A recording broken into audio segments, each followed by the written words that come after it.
कहानी की शुरुआत एंड्रयू नाम के एक लड़के से होती है जो अपने शराबी पिता रिचर्ड और बीमार माँ के साथ सियाटल शहर में रहता था। एंड्रयू बहुत ही ज्यादा शांत और शरीफ किस्म का लड़का था, जिस वजह से स्कूल में अक्सर उसे काफी परेशान किया जाता और साथ ही उसके कजन मेट के अलावा उसका कोई और दोस्त भी नहीं था। इधर रिचर्ड भी अक्सर एंड्रयू को बेवजह पीटता था, जिससे परेशान होकर एंड्रयू ने एक कैमरा खरीद कर उसमें सब कुछ रिकॉर्ड करना शुरू कर दिया। स्कूल से वापस आते वक्त मेट ने उसे एक पार्टी में साथ चलने के लिए पूछा, जिसके लिए एंड्रयू पहले तो तैयार नहीं हुआ, पर मेट के बार बार बोलने पर वो आखिरकार मान ही गया। इसके बाद वो मेट के साथ पार्टी में तो गया, पर वहाँ पहुँचते ही मेट ने उसे अकेला छोड़ दिया। जिसके बाद अपना टाइम पास करने के लिए एंड्रयू ने पार्टी को रिकॉर्ड करना शुरू कर दिया और तभी उसकी नजर केसी नाम की एक व्लॉगर पर पड़ी, जो ठीक उसी की तरह पार्टी को रिकॉर्ड कर रही थी। दोनों के हाथ में कैमरा होने की वजह से उन दोनों में तुरंत ही बातचीत शुरू हो गई, पर तभी मेट वहाँ आकर केसी को अपने साथ ले गया। जिसके बाद एंड्रयू ने फिर से पार्टी को रिकॉर्ड करना शुरू कर दिया, पर इस बार एक आदमी को लगा कि शायद एंड्रयू उसकी गर्लफ्रेंड की वीडियो बना रहा है और इस बात से गुस्सा होकर वो एंड्रयू को गालियां निकालने लगा। जिसके बाद एंड्रयू गुस्सा होकर पार्टी छोड़कर चला गया।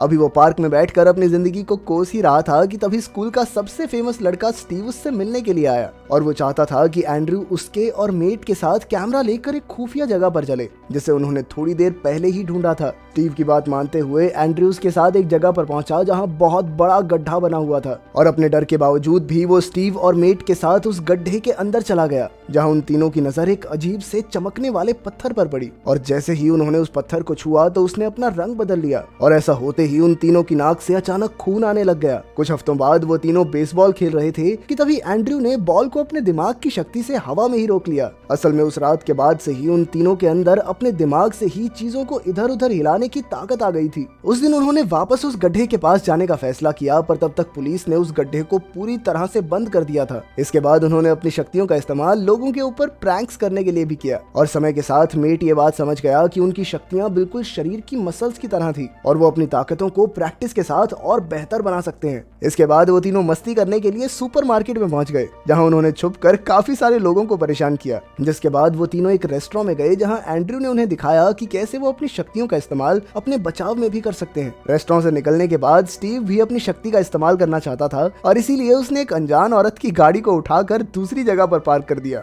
ये देखकर तो वो तीनों ही बहुत ज्यादा खुश थे, क्योंकि आज तक की सबसे भारी चीज थी जिसे उन्होंने उठाया था। पूरा दिन मस्ती करने के बाद जब वो तीनों वापस घर जा रहे थे, तभी अचानक एक गाड़ी उन्हें बार बार पीछे से हॉर्न मारकर परेशान कर रही थी। गुस्सा होकर एंड्रयू ने उस गाड़ी वाले को सबक सिखाने का फैसला किया, पर जैसे ही उसने गाड़ी पर अपनी शक्तियों का इस्तेमाल किया तो वो सीधा एक तालाब में जाकर गिर गई। ये देखते ही वो तीनों तुरंत ही उस तालाब की तरफ आ गए, जहाँ स्टीव ने समय रहते उस गाड़ी के ड्राइवर को बाहर निकाल लिया। जिसके बाद उन्होंने पुलिस को इस एक्सीडेंट के बारे में बताया। इस हादसे के बाद मेट एंड्रयू से बहुत ज्यादा गुस्सा था और उसने सुझाव दिया कि उन्हें अपनी शक्तियों के इस्तेमाल के लिए कुछ कानून बनाने चाहिए। जिसके बाद उन्होंने फैसला किया कि वो कभी भी किसी जिंदा चीज पर अपने जादू का इस्तेमाल नहीं करेंगे। कुछ दिनों बाद स्टीव ने एंड्रयू और मेट को मिलने के लिए एक जगह पर बुलाया, जहां पहुंचकर उन्होंने देखा कि स्टीव अपनी शक्तियों की मदद से हवा में उड़ रहा था। ये देखकर वो दोनों भी बहुत ज्यादा हैरान हुए। उसकी देखा देखी में जब मेट ने हवा में उड़ने की कोशिश की तो वो सीधा जमीन पर जा गिरा, लेकिन एंड्रयू बड़ी ही सावधानी से स्टीव की ही तरह उड़ने में कामयाब हो गया।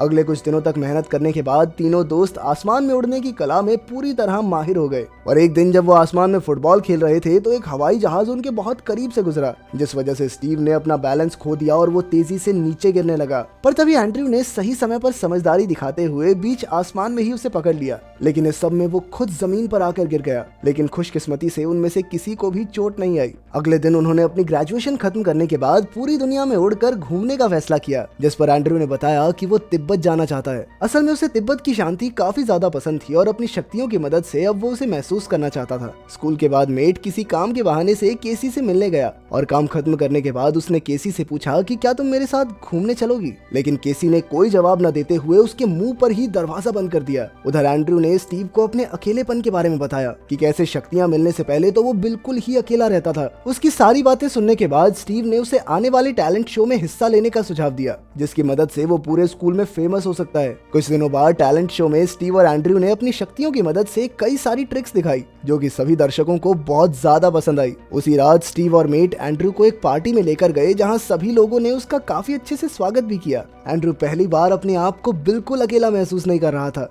और इसीलिए शायद उसे पार्टी में बहुत ज्यादा मजा भी आ रहा था। पार्टी के बीच में उसकी मुलाकात मोनिका नाम की एक लड़की से हुई और वो दोनों बहुत ही जल्द एक दूसरे के साथ घुल मिल गए, जिसके बाद वो दोनों एक कमरे में भी गए, पर ज्यादा नशे में होने की वजह से एंड्रू ने मोनिका के ऊपर ही उल्टी कर दी, जिसके बाद वो तुरंत ही बाहर चली गई। उधर पार्टी में केसी भी मेट से मिलने के लिए पहुंची और उसने मेट से अपने घर चलने को कहा, जिसके लिए मेट भी तुरंत ही तैयार हो गया। थोड़ी देर बाद स्टीव एंड्रू को ढूंढता हुआ उस कमरे में पहुंचा जहां एंड्रू बिना कपड़ों के बैठा हुआ था और उसे ऐसी हालत में देखकर स्टीव ने भी उसका बहुत मजाक उड़ाया। अगले दिन एंड्रू अपनी शक्तियों का इस्तेमाल एक मकड़ी पर कर रहा था कि तभी उसे अपनी माँ के चीखने की आवाज आई और जब वो उनके कमरे में गया तो पीछे से रिचर्ड ने उसके कमरे की तलाशी लेना शुरू कर दिया, जिसमें उसकी नजर एंड्रू के कैमरा पर पड़ी, जिसके बाद उसने एंड्रू को बुलाकर पीटना शुरू कर दिया। पर इस बार एंड्रू ने भी जवाब में अपनी शक्तियों की मदद से अपने पिता को उठाकर जमीन पर पटक दिया, जिसके तुरंत बाद वो घर से निकल गया। घर से भागने के बाद एंड्रू एक तूफान के बीच ही आसमान में जाकर रोने लग गया। उस वक्त मेट केसी के साथ अपने हसीन पल बिता रहा था, पर तभी अचानक से उसकी नाक से खून आने लगा। उधर स्टीव की नाक से भी खून आ रहा था और इसीलिए वो उड़कर सीधा एंड्रू के पास आ गया, पर तभी अचानक से स्टीव के ऊपर बिजली गिर गई, जिस वजह से उसकी मौके पर ही मौत हो गई। अगले दिन स्कूल के सभी बच्चे स्टीव के अंतिम संस्कार पर आए, जिसके बाद मेट ने सीधा जाकर एंड्रू से पूछा कि भाई सच में बता कि क्या हुआ था, लेकिन एंड्रू ने कहा कि मुझे इस बारे में कुछ नहीं पता। पर थोड़ी देर बाद वो वापस स्टीव की कब्र पर आया और उसकी बात ना मानने के लिए अपने दोस्त से एक आखिरी बार माफी मांगी। अगले दिन जब एंड्रू स्कूल पहुंचा तो उस पार्टी में हुए हादसे की वजह से सभी लोग उसका मजाक उड़ा रहे थे, पर अब एंड्रू पहले की तरह सुनने वाला नहीं था और उसने अपनी शक्तियों की मदद से एक लड़के का दांत ही निकाल दिया, जिसे देखकर सभी बच्चे बहुत डर गए। उसी शाम मेट स्कूल में हुई लड़ाई के लिए एंड्रू को समझाने के लिए उसके घर गया, पर एंड्रू उसकी कोई बात सुनने को तैयार नहीं था। उनकी बहस इतनी ज्यादा बढ़ गई कि मेट ने एंड्रू को मुक्का मारने की कोशिश की, पर एंड्रू ने उसे भी अपनी शक्तियों से रोक दिया, जिसके बाद मेट चुपचाप वहां से चला गया। अगले दिन जब एंड्रू अपनी माँ के लिए दवाई लेने एक केमिस्ट की दुकान पर पहुंचा तो उसने देखा कि सभी दवाइयाँ बहुत ज्यादा महंगी थी और उसके पास दवाई लेने के लिए पूरे पैसे भी नहीं थे। अगले कुछ दिनों तक वो पैसे कमाने के अलग अलग तरीके ढूंढता रहा और एक दिन वो इतने ज्यादा गुस्से में आ गया कि उसने लोगों को लूटने का फैसला किया, जिसके लिए उसने अपने पिता के फायर फाइटर सूट का इस्तेमाल किया। सबसे पहले उसने एक गैंग को लूटा, पर अभी भी पैसे पूरे नहीं हुए थे और इसीलिए वो एक दुकान में गया जहां अपनी शक्तियों की मदद से उसने सारे पैसे अपने बैग में डाल लिए। पर जैसे ही वो दुकान से बाहर निकला तो वो दुकानदार उसे रोकने के लिए अपनी बंदूक निकाल लाया, पर उसके गोली चलाने से पहले ही एंड्रू ने बंदूक का मुंह एक सिलेंडर की तरफ मोड़ दिया, जिस वजह से उसकी गोली सीधा सिलेंडर में जाकर लगी, जिस वजह से वहां एक बहुत बड़ा धमाका हुआ। इस हादसे के बाद एंड्रू को एक हॉस्पिटल में भर्ती करवाया गया जहां वो पुलिस की हिरासत में था। थोड़ी देर बाद रिचर्ड भी उससे मिलने के लिए आया, जिसने उसे रोते हुए बताया कि उसकी माँ कई दिनों तक उसे ढूंढते ढूंढते मर गई और रिचर्ड के मुताबिक उसकी मौत का जिम्मेदार कोई और नहीं बल्कि एंड्रू ही है। जैसे ही रिचर्ड ने एंड्रू के ऊपर गुस्सा करना शुरू किया तभी एंड्रू को होश आ गया और उसने गुस्से में हॉस्पिटल की दीवार ही तोड़ दी, जिसमें रिचर्ड को भी काफी चोट आई।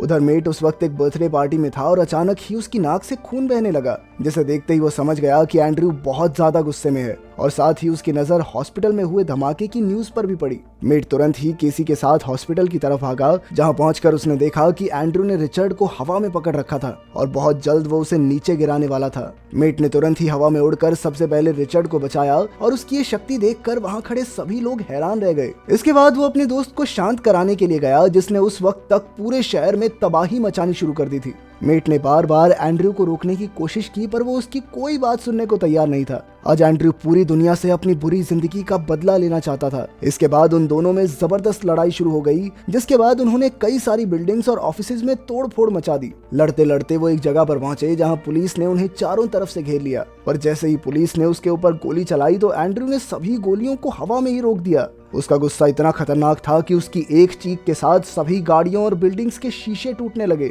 मेट जानता था कि अब एंड्रू को कोई नहीं रोक सकता और इसीलिए उसने मजबूरन पास में मौजूद एक स्टैचू के भाले को अपनी शक्ति की मदद से एंड्रू की छाती के आर पार कर दिया, जिसके बाद 2 मिनट के लिए तो हर तरफ शांति छा गई और जैसे ही पुलिस मेट को पकड़ने के लिए आगे बढ़ी तभी वो खड़ा होकर वहां से उड़कर भाग गया। कुछ समय बाद मेट बर्फीले पहाड़ों के ऊपर उड़ता हुआ तिब्बत पहुंचा, जहां एंड्रू हमेशा से आना चाहता था। इसके बाद उसने एंड्रू का कैमरा वहां लगाकर एंड्रू से सभी चीजों के लिए माफी मांगी। साथ ही उसने अपनी शक्तियों का इस्तेमाल सिर्फ लोगों की भलाई के लिए करने का वादा किया।